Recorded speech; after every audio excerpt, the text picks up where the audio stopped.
kutuk itu kan turun sampai keturunan keempat. Oke. Beberapa dari orang-orang yang mengaku dirinya Kristen, bahkan beberapa dari para hamba Tuhan masih percaya bahkan mengajarkan adanya kutuk keturunan dalam iman Kristen.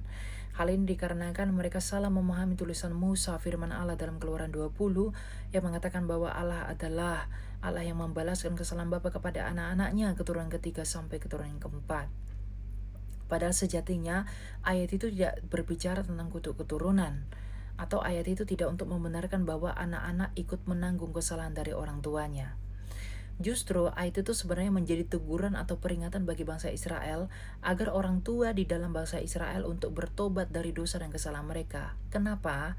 Karena orang tua adalah role model dari anak-anak mereka. Maka apabila orang tua tidak bertobat atau tidak merubah kelakuan buruk mereka, maka anak-anak mereka juga cenderung akan terpengaruh dan meniru kelakuan dan dosa-dosa orang tua mereka. Dengan demikian, anak-anak juga akan bisa merasakan dampak dosa yang sama seperti yang diterima oleh orang tua mereka.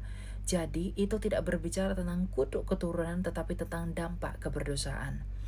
Orang-orang Israel dan bangsa Israel pernah memiliki pemahaman bahwa kutuk keturunan itu ada. Maka di zaman Yehezkiel, orang-orang Israel berpikir bahwa semua penderitaan mereka dan penghukuman yang mereka terima itu berasal dari dosa nenek moyang mereka.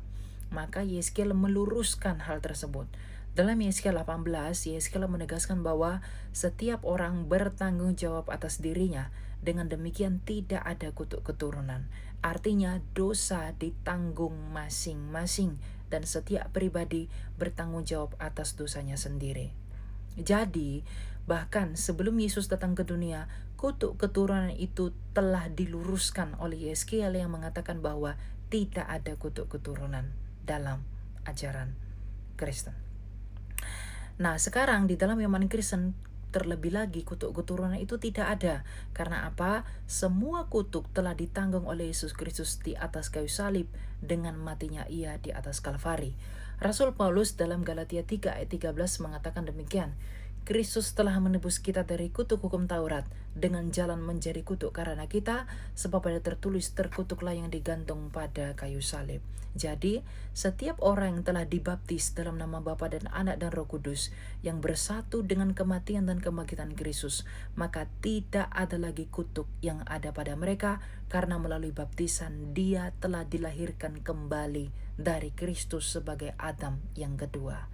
Maka di dalam Kristus tidak ada kutuk yang dapat diwariskan kepada kita.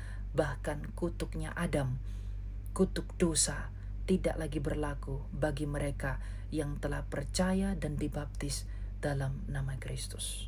Tuhan memberkati.